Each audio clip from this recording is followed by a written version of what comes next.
Hola amigas y amigos de México Unido, es para nosotros un placer que se encuentren con nosotros en este esfuerzo de comunicación que hacemos para ustedes. Y como pueden ver aquí, nosotros seguimos promoviendo la concentración que se llevará a cabo el 11 de agosto a las 11 de la mañana en las oficinas del INE aquí en la Ciudad de México, pero también busca tu ciudad, porque muchísimas ciudades del país también se harán estas concentraciones. Nos necesitamos a todas y a todos. No hay grupo que pueda solo si no contamos con la voluntad de todas las personas que están en contra de esta sobrerepresentación artificial y tramposa que pretende Morena para hacer cambios a la Constitución y de plano ya eliminar al Poder Judicial y poder hacer todos esos cambios que necesita para hacer esa fuerza que sea haga un partido hegemónico, un único partido en el país, y ustedes saben perfectamente cuáles son las consecuencias. Frenemos estas intentonas mucho antes de que se lleven a cabo. Por favor, estemos todos juntos este día, 11 de agosto, ya lo saben. Y por otro lado, les quiero decir que el miércoles pasado, Frente Cívico Nacional nos invitó a un foro donde tuvimos la oportunidad de escuchar a José Woldenberg y a María Amparo Casar, quienes nos hablaron nuevamente de los peligros de la sobrerepresentación, el origen, de dónde viene y para qué hay que estar al pendiente de la representación para que unos grupos no estén más representados y se queden algunos descobijados, sobre todo los grupos más vulnerables. Tenemos que estar muy bien informados y muy bien enterados para que conozcamos la ley, aunque no seamos abogados, y podamos hacer esa presión. Y por otro lado, tenemos el tercer foro que convoca Frente Cívico Nacional para seguir hablando de la sobrerepresentación. Este foro es el tercero de tres que se ha llevado a cabo, se llama Voces contra la Sobrerepresentación. En esta ocasión vamos a tener la presencia de Lorenzo Córdoba y también de Leonardo Valdés.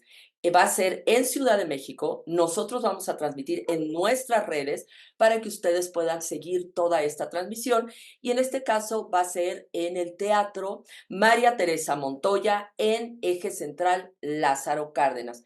Ahí nos vemos los que están en Ciudad de México, y las personas que no puedan estar presencial podrán verlo y seguirlo en nuestras redes, en esta red de YouTube. Pues si les parece, comenzamos con las notas más importantes de esta semana. Las protestas en Venezuela se han intensificado tras las elecciones presidenciales del domingo 28 de julio de 2024, en las que Nicolás Maduro fue declarado ganador en medio de acusaciones de fraude electoral por parte de la oposición. Las causas de las protestas han sido por la sospecha de fraude electoral, ya que la oposición venezolana y observadores internacionales han denunciado irregularidades en el proceso electoral, lo que ha llevado a un rechazo generalizado de los resultados. También ha sido por el descontento social y económico derivado de la profunda crisis económico-social que atraviesa Venezuela, con escasez de alimentos y medicinas, hiperinflación y deterioro de los servicios básicos, lo que ha generado un profundo malestar en la población. Además, por la represión política, la oposición denuncia una creciente represión por parte del gobierno con detenciones arbitrarias, censura de medios y limitaciones a la libertad de expresión. Es así como han aumentado la intensidad de las protestas. Se han presentado manifestaciones masivas, pues miles de personas han salido a las calles en las principales ciudades del país para protestar contra los resultados electorales y exigir nuevas elecciones libres y transparentes. A la vez, el régimen de Maduro ha llevado a cabo una criminal represión y violencia contra la población, donde las fuerzas de seguridad han respondido utilizando gases lacrimógenos, balas de goma y en algunos casos municiones reales. Se han reportado varios muertos y cientos de detenidos, mientras que la oposición ha convocado a un paro nacional como forma de presión para forzar la renuncia de Maduro y la celebración de elecciones nuevas. Las protestas han agudizado la crisis político y social en Venezuela, profundizando la polarización y el enfrentamiento entre el gobierno y la oposición. Ha habido una gran condena internacional acompañada de un panorama insostenible en Venezuela, ya que la comunidad internacional ha condenado esta violencia y la represión contra manifestantes, y ha llamado al diálogo y a la búsqueda de una solución pacífica a la crisis. El pasado sábado, Luis Almagro, secretario general de la OEA, emitió un comunicado de prensa sobre la situación en Venezuela, donde hacen un llamado a la paz, la reconciliación y la justicia en Venezuela, recordando cómo han pagado un costo altísimo los venezolanos con hambre, miseria, migración, enfermedades, prisión política, tortura, muerte, como ningún otro pueblo del hemisferio en este siglo XXI. Todo responsabilidad de la dictadura de Chávez y Maduro, convocando a los actores de la comunidad internacional que han sido indulgentes con estos crímenes, léase México, para que velen para que no vuelva a ocurrir. La paz de la represión, el temor, el terror no es paz. Urgen a que no haya un solo preso político más, un torturado más, un desaparecido más, un asesinado más. Venezuela no merece eso, merece que sea el retorno a la prosperidad para la gente y que la soberanía que radica en ese pueblo hoy sea reconocida por todos. El retorno a la paz en democracia. Así lo afirmó el secretario general de la OEA, Luis Almagro. Es preocupante cómo el Consejo Nacional Electoral, CNE por sus siglas, de Venezuela ratificó este viernes que el jefe de Estado, Nicolás Maduro, fue reelegido en los comicios presidenciales del domingo pasado con el 51.95 de los votos, frente al 43.18 de los votos obtenidos por el candidato de la oposición mayoritaria, Edmundo González Urrutia, con el 96.87 de las actas escrutadas. El presidente del CNE, Elvis Amoroso, leyó este segundo boletín. Luego del presentado el domingo con el 80% de las actas escrutadas, sin que todavía la institución publique los resultados desglosados, como indica la normativa establecida, debido a un ataque masivo al sistema que no impidió la proclamación de Maduro como ganador. Amoroso recordó que el CNE ha sufrido ataques informáticos masivos desde distintas partes del mundo. Esta fue la justificación para no presentar las actas y que retardaron la transmisión de las actas y el proceso de divulgación de los resultados por una denuncia que está siendo investigada por la Fiscalía, que señala por este caso a la líder antichavista María Corina Machado y a los otros opositores como parte de este complot. Así seguiremos pendientes de lo que sucede en Venezuela y finalmente la postura de México en verdad es vergonzosa. Ahora nuestro querido amigo Jesús nos va a hacer un recuento de todo esto, pero sobre todo la postura personal de López Obrador apoyando al genocida, apoyando a este dictador, a este criminal, es muy lamentable. Seguiremos informándoles lo que pase en Venezuela. Aquí en México Unido somos partidarios de la defensa de la democracia y del respeto a la autonomía de los países, por lo cual detestamos y rechazamos la intervención descarada y parcial de López Obrador en favor del siniestro e impresentable dictador Nicolás Maduro, ante el gran fraude electoral orquestado para perpetuarse en el poder, así como la violencia, homicidios y agresiones en contra del pueblo venezolano.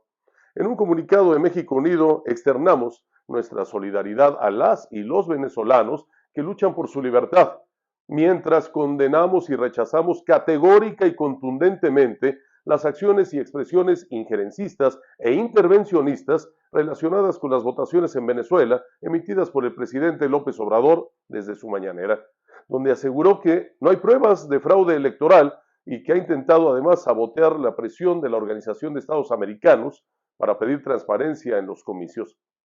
Históricamente, México ha mantenido una política de no intervencionismo y de respeto a la libre determinación de los pueblos. Y hoy, como siempre, abusando del poder del Estado mexicano y de su foro mediático diario, sale a la defensa de su amiguito Nicolás Maduro y en contra de la decisión de millones de venezolanos y venezolanas que, hartos de más de 25 años de dictadura chavista y madurista, expresaron ya su descontento y rechazo. Como mexicanas y mexicanos, nos avergüenza la postura personal de López Obrador, quien no nos representa, pues nosotros durante décadas hemos luchado por la democracia, el Estado de Derecho, la justicia y las libertades en nuestro país, por lo que apoyamos y nos solidarizamos con quienes busquen este mismo objetivo en Venezuela en contra de la dictadura de Nicolás Maduro. Los venezolanos tienen derecho a dirimir sus asuntos en su país y con sus reglas, y nosotros en México exigiremos ese mismo respeto a los países del mundo, y de ninguna manera permitiremos que se utilice la presidencia de la República como una tribuna para apoyar a amigos incómodos como Nicolás Maduro y justificar además sus crímenes y asesinatos contra la población venezolana. Y hablando de jornadas laborales, una de las propuestas más vendibles y atractivas que explotó Morena en las pasadas campañas electorales fue la de la reducción de la jornada laboral constitucional de 48 horas a 40 horas, situación que a muchísimos entusiasmó y cautivó, pues serían 8 horas más para tiempo libre, para pasarlo con los amigos, la familia o para dedicarlo a otro trabajo. Pero en realidad, ya pasada esta calentura electoral, resulta que la propuesta quedó en el olvido por los señores legisladores, lo cual fue denunciado por la diputada Susana Prieto Terrazas, exdiputada de Morena, que rompió con el partido Guinda precisamente por el incumplimiento en el impulso a la reducción del horario laboral. Quiero decir en relación con el acuerdo de fecha 14 de marzo del año 2024, que yo estuve en esa junta, en esa reunión de la junta directiva, que efectivamente, como lo ha dicho el presidente, así se acordó. Quizá precisaría yo, en cuanto lo expone la diputada Paulina Rubio, aclararía que no fueron diálogos por México, lo que se denominó, sino los foros para el análisis de las reformas constitucionales del presidente, las 18 preferentes. Y además se incluyó la iniciativa de reforma a la fracción cuarta del artículo 123 constitucional para aumentar los días de descanso con goce de sueldo íntegro de 1 a 2, que es un dictamen ya votado por esta comisión, que se integró en los foros, que incluso se llevaron a cabo los foros. Yo lo vi por allá, señor presidente, estuvimos creo comiendo juntos. Se habló en Baja California Sur, en Sonora y en Baja California Norte de la reducción de la jornada laboral de 48 a 40 horas. Se ilusionó a todo el pueblo de México. El propio diputado Mier, coordinador de la fracción parlamentaria de Morena, dijo en conferencia de prensa que efectivamente eran esas 18 iniciativas preferentes del presidente de la República y que además él, así dijo, yo incluí la de la fracción cuarta del artículo 123, que es la reducción de la jornada laboral. Se llevaron a cabo los foros de la reducción de la jornada laboral. Estuvo por ahí también la compañera diputada federal Ivonne Cisneros acompañándonos en algunos, y no están en el orden del día. La discusión de la reducción de la jornada laboral no está. Y hubo foros que derivaron de ese acuerdo del 14 de marzo en toda la República Mexicana y de los que se iba a hacer la relatoría y se nos iba a entregar a los diputados. Pues no solamente no está la relatoría, sino que la iniciativa de la reducción de la jornada laboral no está incluida en las discusiones de puntos constitucionales. Y hay una pregunta sugerente de los trabajadores y trabajadoras de este país porque no está incluida esta iniciativa, si incluso se llevaron a cabo los foros. Otro tema que destaca y tiene importancia fundamental es el de los albazos en el Congreso de la Unión para aprobar las iniciativas de López, entre la que destaca la de elevar a rango constitucional el apoyo para los famosos ninis, jóvenes que ni estudian ni trabajan. Pues así como le escucha. La semana pasada fue aprobado en la Comisión de Puntos Constitucionales de la Cámara de Diputados el dictamen que eleva a rango constitucional los beneficios del programa Jóvenes Construyendo el Futuro, para que las personas de entre 18 y 29 años que no tienen empleo ni están cursando algún nivel educativo reciban durante un año un apoyo mensual de al menos un salario mínimo. Así, ellos recibirán un apoyo de casi 8,000 pesos mensuales a cambio de capacitarse para el trabajo en un periodo de hasta 12 meses en negocios, empresas, talleres, tiendas y demás unidades económicas en los términos que fije la ley. La iniciativa fue aprobada por todos los partidos y es que sería infantil pensar que en este momento en que está de moda repartir dinero por todo y para todo, habría un partido que se opusiera, pues sería políticamente incorrecto. Pero la pregunta que nos hacemos muchos es la siguiente: ¿hasta cuándo y para cuándo alcanzará el presupuesto para seguir regalando dinero a diestra y siniestra? Y cuando se acabe, ¿qué va a hacer Claudia? ¿De dónde va a seguir saliendo? En México Unido estamos muy angustiados y preocupados por la situación que prevalece de inseguridad en todo el país, sí, pero en particular en el estado de Chiapas, donde familias completas han tenido que huir a territorio guatemalteco ante la amenaza y ataques de grupos armados en el estado. Es un hecho inédito. Se revierte la tendencia cuando eran guatemaltecos quienes hacían lo posible para atravesar hacia territorio mexicano. Pero a pesar de todo, desde el oficialismo, el presidente dice que en Chiapas no hay nada, no pasa nada. Así lo aseguró el líder de Morena en San Lázaro, Ignacio Mier, quien ni por equivocación ha puesto un pie en el estado para analizar la grave situación social que prevalece en ese estado. Y así lo mismo en todo el país. El Universal informó que el presidente guatemalteco, Bernardo Arévalo, confirmó que casi 600 mexicanos cruzaron la frontera de Guatemala en busca de refugio, huyendo de la violencia que azota el sur de México. Los refugiados mexicanos habrían llegado a por lo menos 2 comunidades de la frontera guatemalteca y suman ya unas 580 personas entre niñas, niños, mujeres, hombres y ancianos. Arévalo explicó que las familias mexicanas que cruzaron la frontera están escapando a la confrontación entre grupos que tienen lugar del lado de México. Peor aún, López visitó Chiapas y lo único que les dijo es que tengan fe, que seguramente con la fe van a regresar a sus comunidades y que la violencia va a acabar. Pues cambiamos la estrategia. La estrategia antes era abrazos y balazos, ahora la fe va a lograr que los grupos criminales cesen los ataques y los asesinatos contra la población.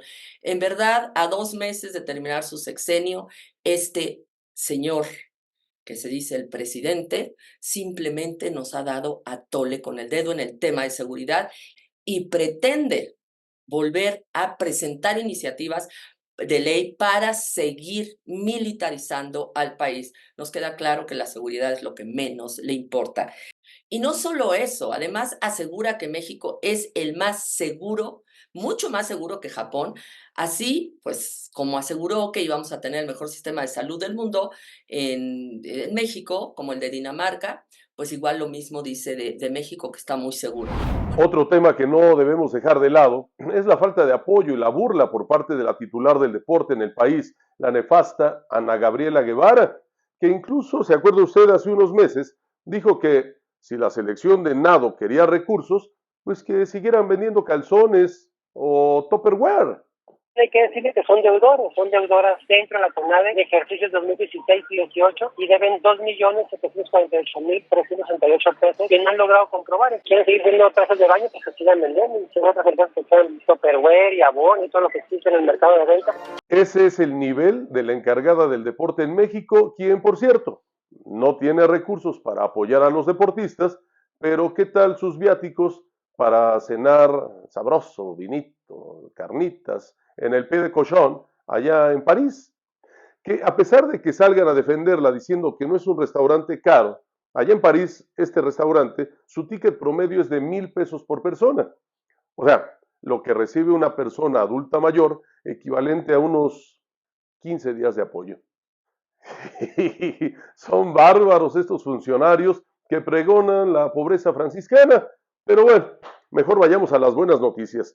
Y es que a pesar de la falta de apoyo institucional, México se ha subido ya en varias ocasiones al podio gracias a los esfuerzos individuales de grandes atletas mexicanos que han obtenido medalla de bronce en tiro con arco en equipo femenil, medalla de plata en judo con Prisca Agüiti y medalla de plata en clavados sincronizados con Osmar Olvera y Juan Manuel Zelaya.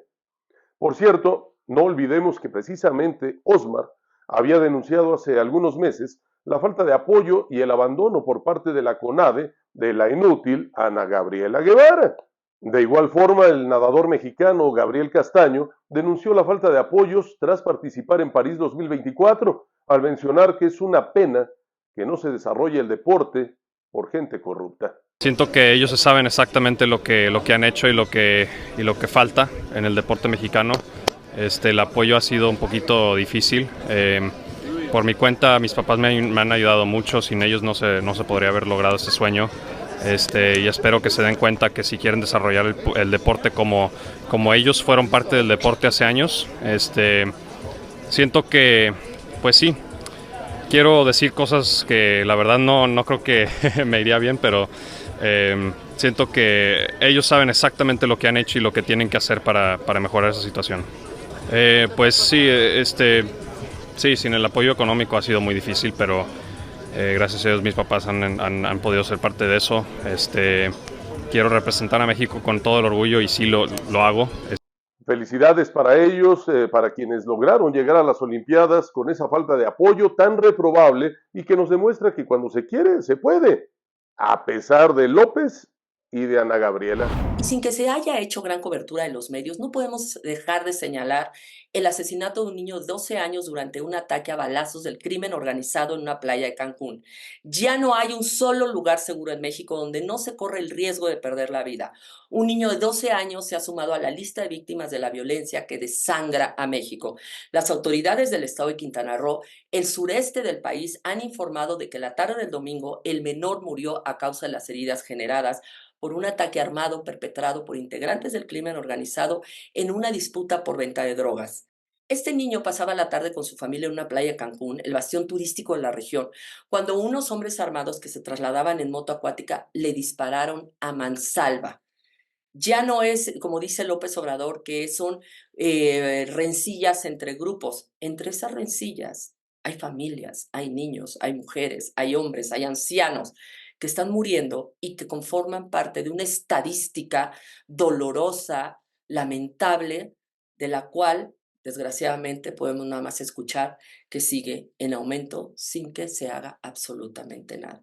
Muy lamentable, en verdad, nuestra solidaridad. Activistas presentaron el quinto informe del Observatorio de la Guardia Nacional y la militarización en México, donde se analizaron las políticas de seguridad y se anticipó un fracaso garantizado si la presidenta Sheinbaum sigue el camino del actual mandatario López Obrador. Dicen que si la presidenta decide continuar en los mismos términos la política pública de seguridad, el fracaso está garantizado. Aseveró esto el senador independiente Emilio Álvarez y Casa, invitado por la organización para participar en un acto que tuvo lugar en la Comisión Permanente del Senado. En este evento dirigido a evaluar el papel de la Guardia Nacional, fuerza de seguridad creada por el gobierno de López en 2019, la presentación del informe corrió a cargo de la presidenta de la organización Causa Común, María Elena Morera. Hasta la llegada de López Obrador, fue que se institucionalizó la participación de las Fuerzas Armadas en seguridad y otras actividades de la vida civil en México. Explicó además Morera que aludió a la entrega a los militares de responsabilidades civiles como el control de infraestructuras públicas. En relación con los efectos de esta militarización, Morena subrayó que en 2022 la Guardia Nacional realizó únicamente 2,000 detenciones en el país, con casi 130,000 integrantes. Entonces, no hay una mayor eficacia, pero sí se incrementa el peligro de un mayor número de violaciones a los derechos. Esto lo señaló María Elena Morera, quien apuntó a la falta de capacitaciones que tienen los militares para lidiar con asuntos civiles en comparación con las que se supone deben tener los elementos policiales.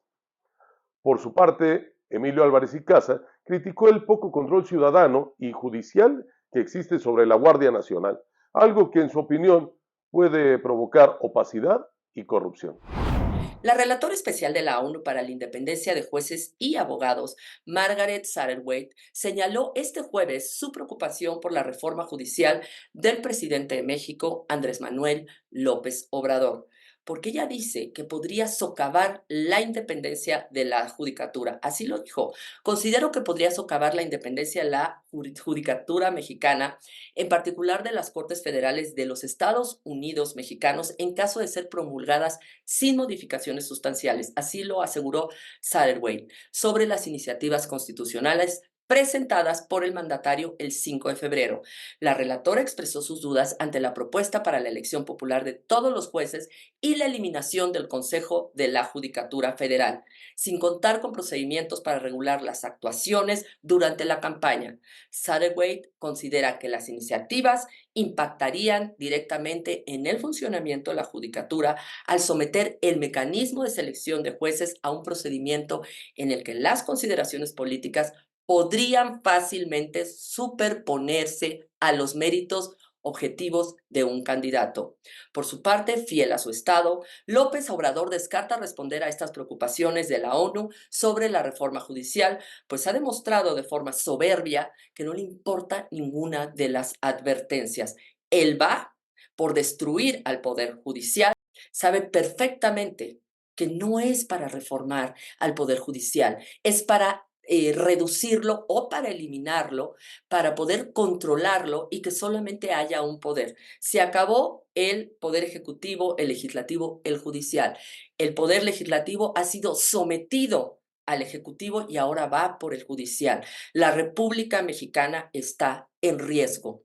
Este señor pretende quedarse con una vicepresidenta, Claudia Sheinbaum, y él seguir teniendo el poder en México. No podemos, por favor, no podemos permitirlo. Necesitamos salir, necesitamos levantar la voz este próximo domingo 11 de agosto a las 11 de la mañana y que nos aplican el clásico sabadazo.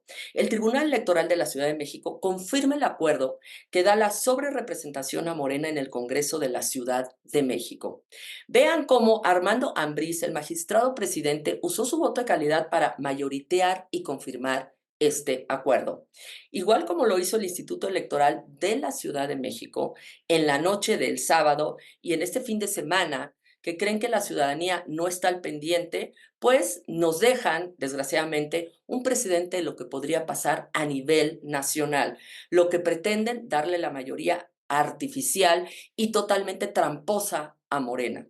Estamos viendo en la Ciudad de México lo que está pasando, tenemos que salir a protestar. Que ha dado cuenta la Secretaría General, en ejercicio de la facultad prevista en el párrafo segundo del artículo 100 del reglamento interior de este órgano jurisdiccional, emito voto de calidad en favor del sentido del proyecto.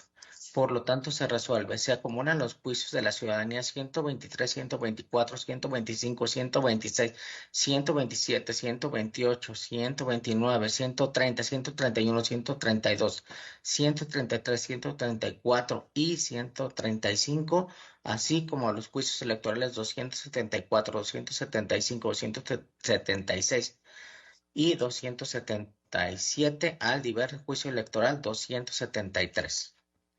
Se recompone el cómputo total de la elección de diputaciones por el principio de representación proporcional.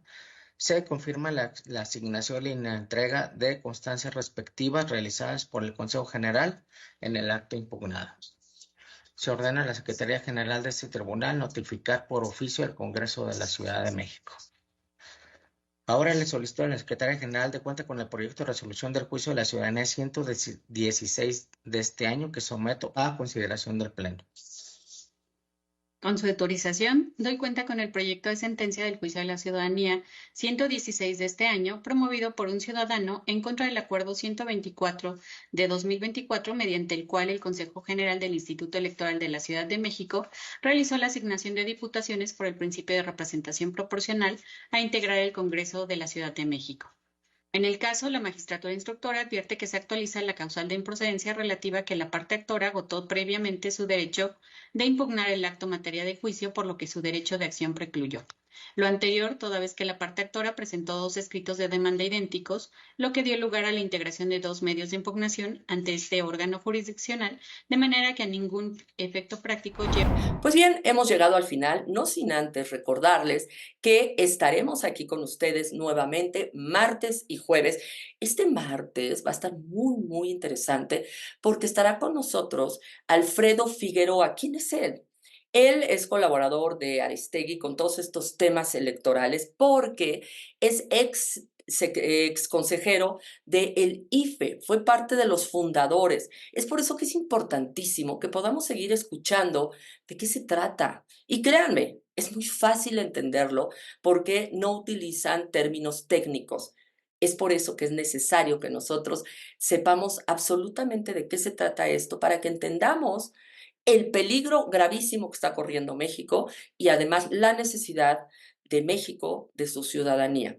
Por otro lado, el jueves tendremos a una persona que es migrante a México desde Venezuela, desde que entró Chávez, bueno, un poquito después, que él ha construido una gran comunidad de venezolanos en México que han huido de Venezuela derivado de esta dictadura y tiene una organización que se llama Benemex, que es para recibir a los venezolanos y apoyarlos para que, pues, muchos de ellos llegan sin nada. Él lleva muchos años luchando, él es primo de Juan Guaidó y desde entonces ha estado en la lucha por quitar al régimen y va a venir a platicarnos este jueves de cómo se está viviendo la elección, estas imposiciones, asesinatos, torturas por parte del régimen y qué es lo que se avecina. No se lo pierdan el martes, Alfredo Figueroa, el jueves, Francisco de Angelo. Y el miércoles, no se lo pierdan porque haremos la transmisión en vivo también del tercer foro que ha organizado Frente Cívico Nacional, Voces contra la Sobrerepresentación, donde estará Lorenzo Córdoba y Leonardo Valdés a las 11 de la mañana en su canal. Pues les deseamos una muy linda semana y les agradecemos que estén con nosotros.